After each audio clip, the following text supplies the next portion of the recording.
असेल तर साधारण 3 आठवड्यापूर्वी ज्या महानगरपालिकेमध्ये जो एक टेंडर घोटाळा होता तो महाराष्ट्र नवनिर्माण सेनेने बाहेर काढलेला, जी कचरा उचलण्याची प्रक्रिया होती आणि त्याचं जे टेंडर होतं त्यामध्ये कशा पद्धतीने कंत्राटदारांना एक ठराविक कंडिशन्स तयार केल्या गेल्या आणि ते कंत्राटदार क्वालिफाय करण्याचा घाट हा अधिकाऱ्यांनी घातला आणि पॅकेट ओपन व्हायच्या अगोदरच आम्ही आपल्याला सांगितलं होतं की कोण कोण कंपन्या क्वालिफाय होणार आणि त्याप्रमाणे पॅकेट ओपन झालं आणि त्याच कंपन्या तिकडे क्वालिफाय झाल्या. त्याच्यानंतर आम्ही आपल्याला सांगितलेलं की कुठल्या कुठल्या कंपन्यांना कुठल्या कुठल्या वॉर्डातनं कुठलं कुठलं टेंडर मिळणार. अजूनही ते पॅकेट ओपन झालेलं नाही, पण तरीही या सगळ्या कंपन्या या आपापसात कशा मिळालेल्या आहेत याच्यासाठी आम्ही 2 RTI हे महानगरपालिकेकडे टाकले होते. महानगरपालिकेच्या अधिकाऱ्यांनी त्याचं उत्तर द्यायला आम्हाला नकार दिला. त्यांनी आम्हाला असं सांगितलं की अजून टेंडर प्रक्रिया पूर्ण झालेली नाही, त्यामुळे आम्ही आपल्याला आत्ता या टेंडर संदर्भातली जी कागदपत्र ज्या कंपन्यांनी सबमिट केलेली आहेत ती कागदपत्र आम्ही तुम्हाला देऊ शकत नाही अशा प्रकारे उत्तर महानगरपालिकेने दिलं. मुळात टेंडर प्रक्रिया जरी कंप्लीट झाली नसली तरी आम्ही त्यांना तेच पेपर मागत होतो जे पेपर अधिकाऱ्यांनी जे कंत्राटदारांनी अधिकाऱ्यांकडे सबमिट केलेले आहेत. म्हणजे जे ऑलरेडी त्यांच्या रेकॉर्डवर आहेत तेच पेपर आम्ही मागत होतो, पण थातूर मातूर कारण देऊन आम्हाला हे पेपर द्यायला नकार दिला. त्या संदर्भात आम्ही अपीलमध्ये गेलेलो आहोत, अजून ती कागदपत्र मिळालेली नाही. पण महानगरपालिकेत काही अधिकारी आहेत ज्यांना अजूनही वाटतं की महानगरपालिका ही चांगल्या पद्धतीने चालली पाहिजे, चांगल्या पद्धतीने त्याचं टेंडरिंग झालं पाहिजे, लोकांचे अवास्तव पैसे गेले नाहीत पाहिजे, भ्रष्टाचाराला आळा बसला पाहिजे आणि म्हणून आम्ही जे कागदपत्र RTI खाली द्यायचा नकार महानगरपालिकेने दिला ती कागदपत्र सुद्धा आम्ही हस्तगत केलेली आहेत आणि ती कागदपत्र आज आपल्या समोर आम्ही ठेवतोय.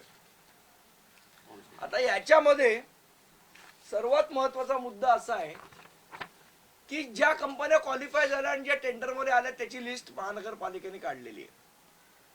त्याच्यामधलं एक उदाहरण द्यायचं झालं तर जे जी साऊथ आणि जी नॉर्थचं जे टेंडर आहे त्याच्यामध्ये 3 लोक क्वालिफाय झालेली आहेत. एक आहे दिल्ली वेस्ट मॅनेजमेंट, एक आहे metro waste handling private limited आणि तिसरी कंपनी आहे AG enviro infra projects private limited. आता महानगरपालिकेच्या ज्या टेंडर कंडिशन्स आहेत त्यातला सेक्शन 55 सेक्शन 55 मध्ये काय नमूद केलंय, कॉन्फ्लिक्ट ऑफ इंटरेस्ट. म्हणजे जर 2 कंपन्या यांच्या डायरेक्टर्स मध्ये या कंपन्यांमध्ये जर टेंडर भरण्याच्या प्रक्रियेच्या आधी जर त्यांचे आपापसात व्यवहार असतील किंवा त्यांच्या डायरेक्टर्सचे आपापसात व्यवहार असतील किंवा त्या कंपन्यांमध्ये देणं घेणं असेल किंवा त्या कंपन्यांनी जॉईंटली कुठे काम केलं असेल तर त्या कंपन्या एकमेकांसमोर त्यांना टेंडर भरता येत नाही. हा conflict of interest section 55 tender condition मध्ये दिलेला आहे. त्याच्यामध्ये काय म्हटलंय सेक्शन 55 मध्ये,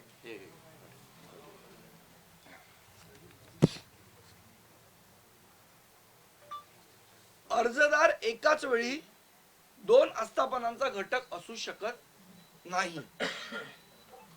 अर्जदार एकाच वेळी 2 कंपन्यांचा लीगल रिप्रेझेंटेटिव्ह असू शकत नाही. एकाच टेंडर मध्ये बीड करणारे 2 अर्जदार एकमेकांशी संबंधित असू शकत नाही. त्यांना एकमेकांच्या आर्थिक क्षमता आणि निर्णय प्रक्रियेबद्दल माहिती मिळेल असा संबंध त्यांच्यामध्ये असू शकत नाही. आता आपण या 2 कंपन्यांचं प्रोफाईल बघूया. या 2 कंपन्यांमध्ये टी वॉर्डला, बरोबर आहे, त्याची ही माझ्याकडे ऑर्डर आहे, वर्क ऑर्डर कॉपी आहे. The Municipal Commissioner on behalf of Municipal Corporation Greater Mumbai by seeking approval of Standing Committee has accepted your tender for subject work. आता ह्याच्यामध्ये कोण कोण आहे तर ह्याच्यामध्ये मेट्रो वेस्ट मॅनेजमेंट आणि दिल्ली ना, दिल्ली वेस्ट मॅनेजमेंट यांची एकत्र दिलेली ही वर्क ऑर्डर आहे, जी याच्यामध्ये त्यांनी एक LLP फॉर्म केलेली आहे, ही आपण बघू शकता. या दोन कंपन्यांची ऑलरेडी एक LLP आहे, ज्याला लिमिटेड लायबिलिटी आपण कंपनी म्हणतो, पार्टनरशिप म्हणतो, ती ऑलरेडी आहे.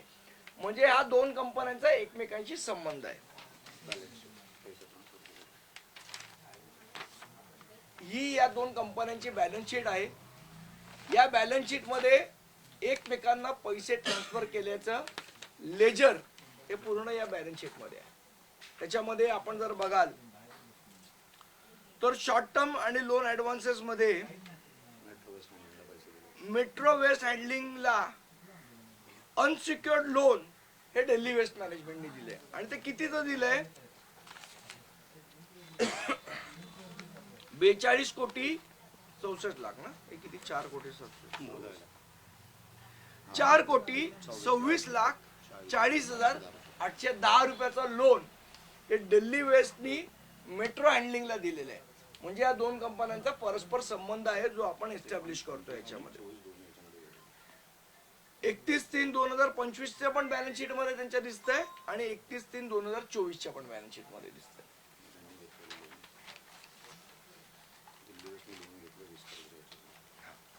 आता दुसरी एक जी कंपनी आहे परचे कॅपिटल्स, यांच्याकडनं 2 करोडचं लोन दिल्ली वेस्ट मॅनेजमेंट कंपनीने घेतलं आणि त्याच्यानंतर ते पैसे पुन्हा मेट्रो वेस्टला त्यांनी ट्रान्सफर केलेले आहेत आणि त्यांचं एक फायनान्शियल ॲग्रीमेंट पण आहे. हे त्यांचं फायनान्शियल ॲग्रीमेंट आहे. त्याच्यामध्ये त्यांचे पैसे देणे घेणे, त्यांचे ट्रान्सफर, हे सगळं या फायनान्शियल ॲग्रीमेंट मध्ये आपल्याला दिसून येतं. आता हे सगळे पेपर्स हे महानगरपालिकेकडे सबमिट झालेले आहेत. म्हणजे त्यांना पूर्ण कल्पना आहे की या दोन कंपन्यांचा आपापसात संबंध आहे, तरी या दोन कंपन्या क्वालिफाय होतात. या दोन कंपन्या आपापसात संबंध असूनही एकमेकांसमोर टेंडर भरतात. मग हे टेंडर खरोखर एकमेकांच्या विरोधात भरतात का एकमेकांच्या सपोर्ट मध्ये भरतात, हा पार्ट इन्व्हेस्टिगेशनचा आहे. ते महानगरपालिकेने केलं पाहिजे ही आमची मागणी आहे. आणि जेव्हा हे सगळं होतं, अच्छा, हे दोन जे आहेत डायरेक्टर या दोन कंपन्यांचे, एक आहे गुरपाल सिंग धमीचा डायरेक्टर आहेत, हे आहेत मेट्रो वेस्ट हँडलिंगचे, हे त्यांचं पॅन कार्ड आणि हे आहे. दुसरे सनी दिलीप पांड्या, हे त्यांचं पॅन कार्ड आहे. याच्यावरनं आम्ही या सगळ्या गोष्टीचा शोध घेतलेला आहे. आता टेंडर कंडिशन मध्ये काय म्हटलेलं आहे तर टेंडर कंडिशन मध्ये स्पष्ट म्हटलेलं आहे की जर अशा पद्धतीची जर कॉन्फ्लिक्ट ऑफ इंटरेस्ट असेल तर ते टेंडर प्रक्रिया ताबडतोब रद्द केली गेली पाहिजे. आणि आमची मागणी सुद्धा हीच आहे की या टेंडर प्रक्रियेमध्ये मुळातच सुरुवातीपासून म्हणजे टेंडर कंडिशन पासून ते टेंडर अलॉट करण्यापर्यंत सगळ्या पद्धती मागे हा तो सगळा घोळ आहे. आणि जर आपण ह्या सगळ्या पेपर्स बघितले तर त्या टेंडर कंडिशन मध्ये एक क्लॉज असा आहे की वरील प्रकारचे निविदा रद्दच या दोन्ही कंपन्यांचे आपापसात मोठे आर्थिक व्यवहार करत एकमेकांना सहाय्य करत सदरच्या निविदा प्रक्रियेत भाग घेतलेला आहे व त्यांच्या जोडीला एजी एन्व्हायरो या कंपनीने देखील कार्टेल बनवण्यामध्ये हातभार लावलेला आहे. त्यामुळे हे सगळं कार्टेल जे आहे हे कागदोपत्री महाराष्ट्र नवनिर्माण सेनेने सिद्ध केलेलं आहे. आम्ही आयुक्तांना वारंवार या संदर्भात तक्रार केलेली आहे आणि आपल्या माध्यमातून हा विषय जनतेच्या समोर सुद्धा आम्ही आणलेला आहे. त्यामुळे आमची मागणी आहे आणि याच्यामध्ये सर्वात मोठं नुकसान जे आहे ते जनतेचं होणार आहे. कारण ही सगळी टेंडर पुन्हा एकदा मी आपल्याला सांगतोय 35 ते 40% अबोनी भरली गेलेली आहेत. आणि आता या टेंडरमध्ये अजून एक महत्वाचा विषय आम्हाला जेव्हा अभ्यास करताना आढळला, जे लेवी असतात कामगारांचे, म्हणजे कामगारांची जी 49%, ते 2000 कोटी सुद्धा महापालिका या कंत्राटदारांना परत देणार आहे, जे आधीच्या टेंडरमध्ये नव्हतं. जे मागच्या वेळेला जे टेंडर काढले त्याच्यामध्ये नव्हतं. या टेंडरला महानगरपालिकेने कबूल केले की कामगारांची जी लेवी आहे ती सुद्धा 2000 कोटी रुपये आम्ही परत करू.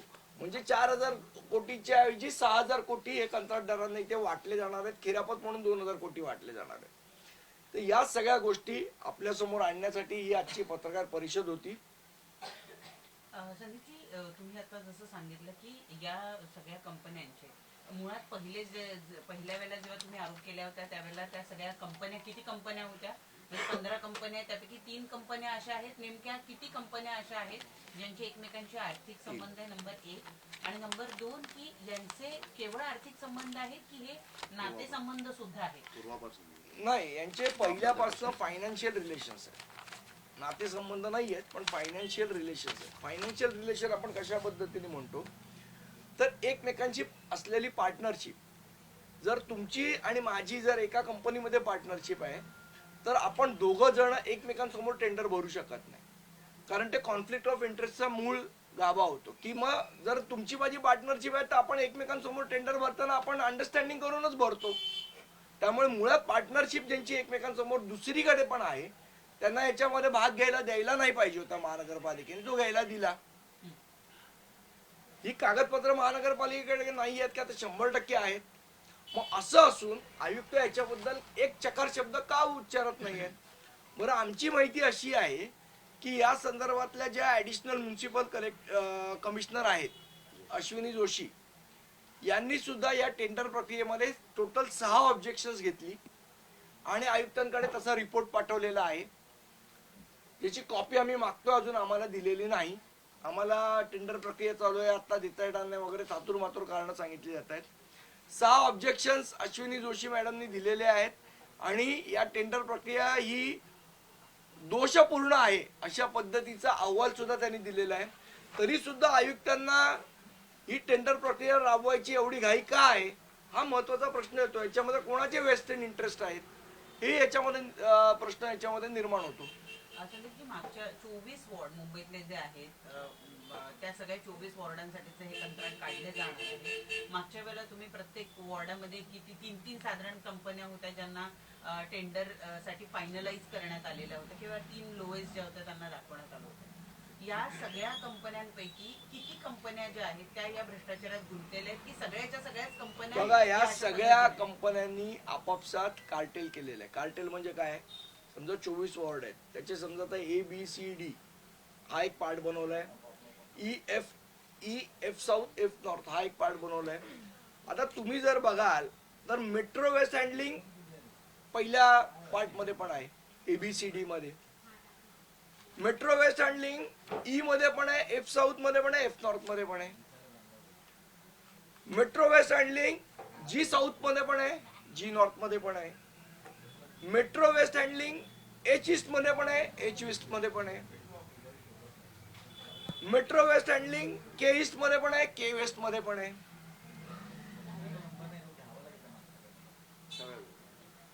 दुसरं आता तुम्ही जर बघाल R साऊथ, R सेंट्रल आणि R नॉर्थ मध्ये पण मेट्रो वेस्ट हँडलिंग आहे. N वॉर्ड, S वॉर्ड आणि T वॉर्ड मध्ये पण मेट्रो वेस्ट हँडलिंग आहे. मग एकच कंपनी या सगळ्या ग्रुप मध्ये क्वालिफाय होते. आता आपण बघू दिल्ली वेस्ट मॅनेजमेंटचं. Delhi waste management G south, G north मध्ये पण आहे. दुसरं दिल्ली वेस्ट मॅनेजमेंट तुमच्या ह्याच्यात पण आहे. दुसरं अजून कुठल्या ह्याच्यात आहे? G साऊथ, G नॉर्थ मध्ये पण आहे. आता K ईस्ट, K वेस्ट मध्ये पण आहे. आणि P वॉर्ड, P साऊथ आणि P नॉर्थ मध्ये पण आहे. मग ज्यात आम्ही कंपन्या सांगितल्या या क्वालिफाय होणार, या क्वालिफाय झालेल्या कंपन्या सगळ्या वॉर्ड मध्ये आलेल्या आहेत. दुसरी AG एनव्हिरो कंपनी आहे, ही सगळीकडे आलेली आहे. म्हणजे अशा प्रकारचे टेंडर कंडिशन बनवायच्या की ठराविक 3-4 कंपन्या, जर 15 कंपन्या आलेल्या तर याच कंपन्या कशा क्वालिफाय झाल्या यांच्यासाठी त्या पद्धतीच्या टेंडर कंडिशन बनवल्या गेल्या की जेणेकरून हेच क्वालिफाय होतील आणि हेच आपापसात कॉन्ट्रॅक्ट वाटून घेतील. आणि ग्रुप पण छोटे केलेले आहेत. त्यामुळे हे जे पूर्ण मोडस ऑपरेंटी आहे, ही कशा पद्धतीने हा गुन्ह्याकडे वाटचाल चाललेली आहे, हे आम्ही आपल्या अगोदरच निदर्शनास आणून देतोय. समजा जर आयुक्तांनी अजूनही ही टेंडर प्रक्रिया पुढे राबवली तर मनसेचा स्टँड काय? नाही, आम्ही निश्चितपणे याचा विरोध करू. आम्ही या संदर्भात आयुक्तांना पण पत्र दिलेलं आहे. ऑलरेडी याची तक्रार केलेली आहे. डिटेलमध्ये आम्ही सगळं त्यांना दिलेलं आहे.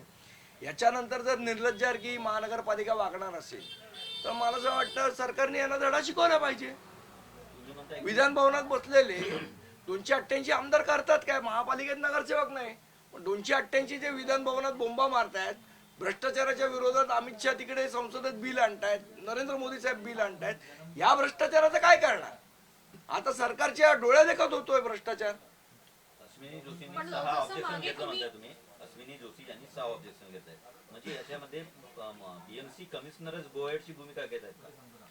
अजून तरी मला तसं दिसतंय. एकंदर जर नसतं तर आतापर्यंत टेंडर प्रक्रियेत त्यांनी एवढे कागदपत्र दाखवल्यावर रद्द करायला पाहिजे होती. ती का रद्द होत नाहीये, हा आमचा प्रश्न आहे. जसं तुम्ही म्हणालात की अश्विनी जोशी यांनी या सगळ्या प्रकरणामध्ये एक नाही म्हणजे याच्यामध्ये घोटाळा होता अशा संदर्भातला अहवाल जर दिला असेल, ऑब्जेक्शन घेतले असं मी घेतलेलं म्हटलं. आहे, तर दुसरीकडे तुम्ही म्हणताय की आम्ही या संदर्भात प्रश्न हा सरकारलाही विचारू. कशा संदर्भात प्रश्न असेल? कारण तुम्ही मागे उल्लेख केला होता की भाजपचे संबंध आहेत या सगळ्या प्रकरणामध्ये. मी आजही ते म्हणतोय ती गोष्ट. जो सनी पांड्या आहे, पांड्या सनी पांड्या जो आहे, हा भारतीय जनता पक्षाच्या खासदाराचा, गुजरातच्या खासदाराचा मुलगा आहे. त्यामुळे भाजप कनेक्शन समोरासमोर येते. बरं, हे मी नाही बोलत, आपण गुगलवर पण सर्च करा, तुम्हाला दिसेल ते. पण तुम्हाला वाटतं की म्हणजे या सगळ्या प्रकरणामध्ये ऑब्जेक्शन घेतल्यानंतर न्याय मिळू शकतो असं अपेक्षा वाटते? कारण की सरकार सध्या महायुतीचं. बघा कसं आहे, लढणं आमचं काम आहे आणि आम्ही भ्रष्टाचाराच्या विरोधात आमची लढाई चालू आहे आणि चालू राहणारच आहे. तर सरकारने निर्लज्जपणे वागायचं का याच्यावर प्रक्रिया थांबवायची हे सरकारने ठरवलं पाहिजे. आमची तर लढाई चालू राहणार. हे नाही झालं तर कोर्टात जाऊ, कोर्टात रस्त्यावरची लढाई लढू. लढाई तर लढणार आहोत आम्ही. या प्रकरणामध्ये तुम्ही अजून नगरविकास मंत्री किंवा मुख्यमंत्री यांना या प्रकरणाची कल्पना का नाही दिली? ना आम्ही दिली ना, आम्ही सगळ्यांना पत्र दिलंय. नुसतं का आयुक्तांना पत्र नाही दिले, नगर विकास मंत्रालयाला पत्र दिले, मुख्यमंत्र्यांना पत्र दिले, सगळ्यांना पत्र दिले. त्यांच्याकडनं काही रिप्लाय? अजून तरी काही नाहीये. सततच्या या टेंडर लॉबीमुळे नव उद्योजक असतील किंवा जी तरुणाई या सगळ्यांमध्ये. आता तुम्हाला मी सांगतो, मुंबईतला एक कंत्राटदार आहे जो मराठी आहे, ज्याच्याकडे अशा पद्धतीचे त्यांनी ट्रक डेव्हलप केले की जे कचरा उचलतानाच त्याचं सेग्रिगेशन होतं आणि तिकडेच्या तिकडे त्या ट्रक मध्येच खत तयार होतं. त्याचं प्रेझेंटेशन त्यांनी आयुक्तांना दिलंय. पण अशा मराठी कंत्राटदारांना जाणीवपूर्वक तिथे चान्स दिला जात नाही. तो कंत्राटदार भेटून गेला मला. त्याचे मीरा रोड भाईंदरला ट्रक आहेत, ठाण्याला ट्रक आहेत, पण मुंबई महापालिका त्याला उभं नाही करत. कारण त्याला जर उभं केलं आणि अशा पद्धतीने जर स्वस्तात काम व्हायला लागलं तर हजारो कोटी रुपये खाणार कोण, हा प्रश्न निर्माण होतो. त्यामुळे असे जे होतकरू, आपण एका ठिकाणी म्हणतोय केंद्राचं धोरण आहे की स्टार्टअप्सना आपण उत्तेजन देणार, मुख्यमंत्री म्हणतात, मग अशा स्टार्टअपला महानगरपालिका का उत्तेजन देत नाहीये? कामगारांचं पण नुकसान याच्यामध्ये होतंय. कामगारांची कपात याच्यामध्ये करता. आपण बघितलं तर मध्ये ज्या पद्धतीचं अग्रीमेंट झालं, कामगारांनी त्याच्या विरुद्ध उठाव केला. त्या कामगारांसोबतही आम्ही आहोत, त्यांचाही लढा आम्ही लढतोय. त्यांच्या ज्या युनियन लिडरनी ज्यांनी करार केला त्यांना चपला फेकून मारल्या. आपण जर पाहिलं तर नावातच दिल्ली वेस्ट मॅनेजमेंट आणि दुसऱ्याचं ओनरचं जर नाव पाहिलं तर तेही पाणी. दोन्हीही कंपन्या ज्या आहेत त्या मुंबईसाठी काम बघा करतात. काय आहे, या कंपन्या कामं मुंबईत घेतात आणि कर त्यांच्या राज्यातनं भरतात. त्यामुळे कराचंही नुकसान हे महाराष्ट्राचं होतं, हे लक्षात ठेवलं पाहिजे. कारण या कंपन्यांचे बेसेस हे महाराष्ट्राच्या बाहेरचे आहेत. इथनं काम करायचं आणि तिकडनं टॅक्स भरायचा, त्यामुळे हे महाराष्ट्राचंही नुकसान आहे, हे आपण लक्षात घेतलं पाहिजे. तुम्ही आता प्रेस कॉन्फरन्स घेतली, परंतु जे नवनाथ बंद आहेत बीजेपीचे ते असं म्हणतायत की जो ठाकरे ब्रँड आहे तो अमेरिकेत पण चालतो, अशी त्यांनी एक टीका केलेली आहे नवनाथ बंद. काय म्हणजे याच्याशी काय कचऱ्याची काय संबंध? आज तुम्ही प्रेस कॉन्फरन्स घेत आहे, त्या संदर्भात तो एक असा रिलेटेड प्रश्न आहे की ते अजूनही ठाकरे ब्रँड ज्याच्यावरती ब्रँडवरतीच टीका करायचं त्यांचं सुरू आहे. नवनाथ बंद बीजेपी. कोण नवनाथ बंद? कधीतरी एक पत्रकार होता एवढं मला आठवत आहे. संदीपजी, गेले 3-4 दिवस मुंबईमध्ये जो पाऊस पडला त्या खड्ड्यांवर पण तुम्ही वारंवार आवाज उठवत आलेला आहे. 3-4 दिवसामध्ये जो पाऊस पडला तर मुंबईमध्ये 2500 खड्डे निर्माण झाल्याची नवीन माहिती आहे. गेल्या 5 दिवसात 2,500 खड्ड्यांची नोंद ही नागरिकांनी स्वतःहून महानगरपालिकेला कळवली. आता तुम्हाला मी गंमत सांगू, म्हणजे हा विषय पुन्हा टेंडरचाच आहे. महानगरपालिकेने 400 कोटी रुपयाचं ट्रेंच खड्डे बुजवायचं टेंडर काढलेले. त्या टेंडरमध्ये पण गोमशी केली.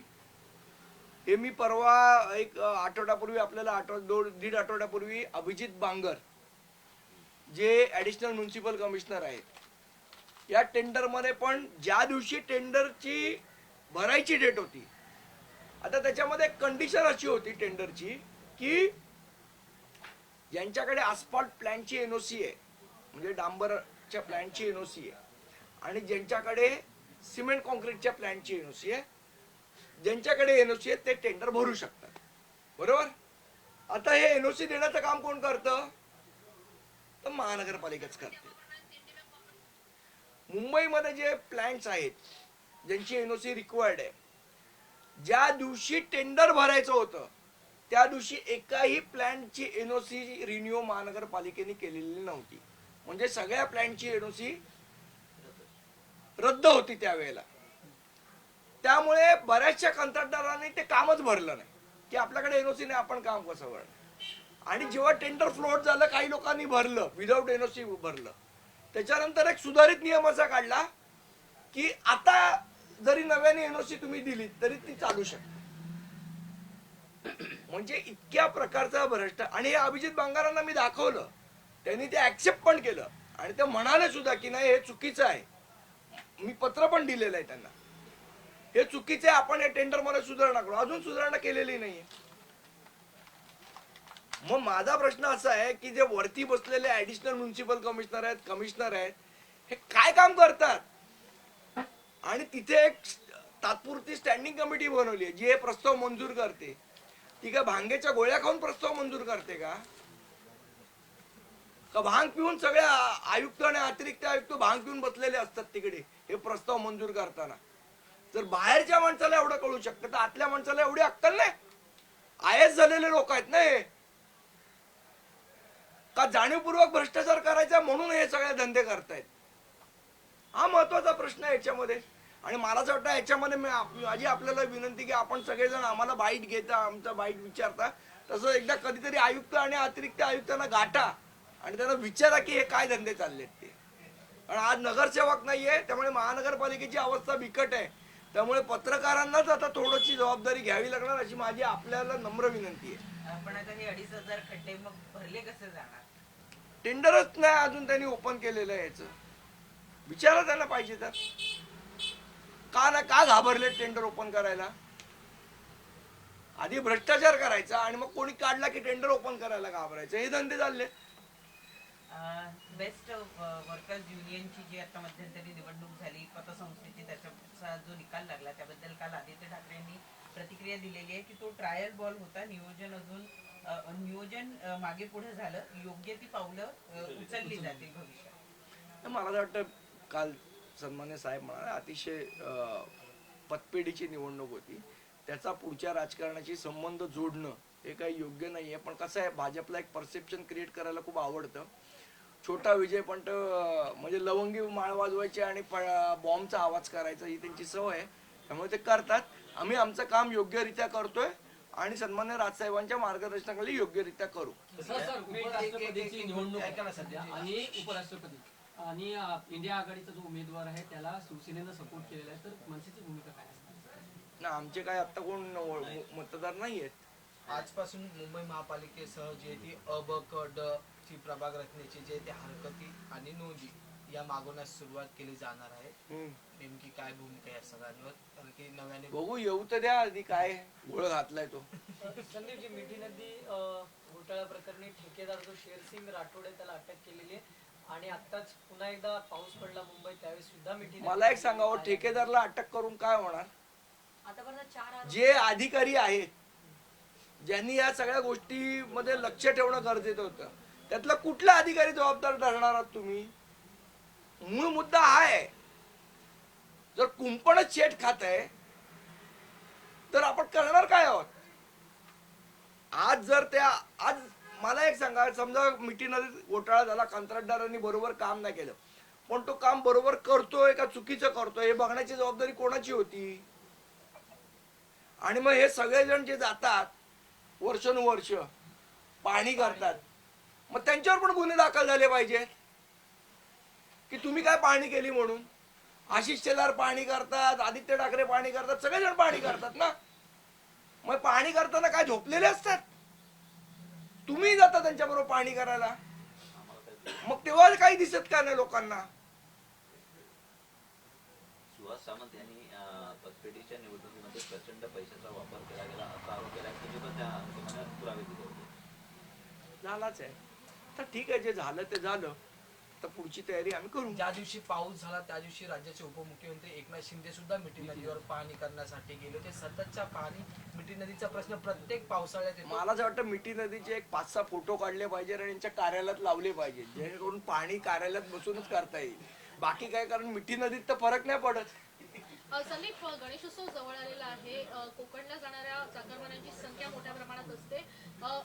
राजकीय पक्षांकडून वेगवेगळ्या बसेस किंवा जाण्याची सोय अरेंज करण्यात आलेली आहे, मात्र खड्डे जैसे ते आहेत. मुळात आता ते आहे ना, बसेस अरेंज करण्याच्या ऐवजी जर रस्ते अरेंज केले तर लोकांना जास्त सुसह्य होईल. संदीप, याच अनुषंगाने एक महत्वाचा प्रश्न की केरळ, कदाचित केरळ मी चुकत नसेल तर तिथला एक निर्णय काल सर्वोच्च न्यायालयामध्ये लागलाय. तिथं सर्वोच्च न्यायालयाने असा निर्णय दिलेला आहे की जर रस्त्यांवर खड्डे असतील तर टोल माफ केले गेले पाहिजे. आणि सुप्रीम कोर्टाने पण तो अपील केलाय. तर हे तर आम्ही पहिल्यापासूनच बोलतोय. हे तर 2012 पासून सन्माननीय राजसाहेब म्हणतायत की जर रस्तेच खराब असतील तर टोल द्यायचा का?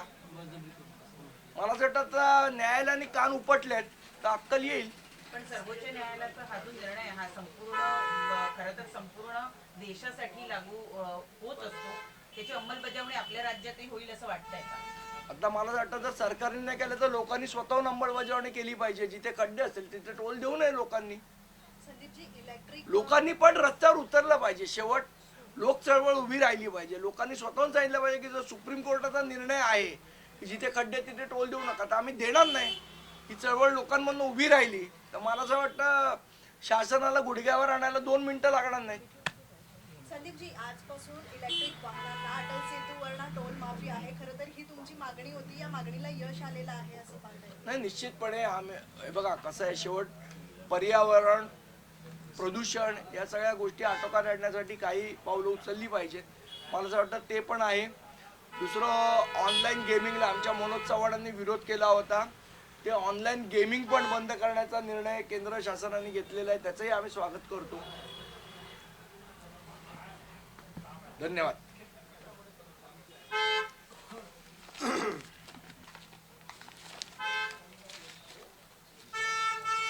कुठला गटाचा रे तो?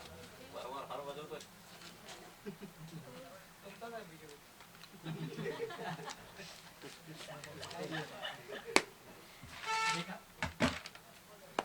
त्यांनी मठाची लिंक घेतली.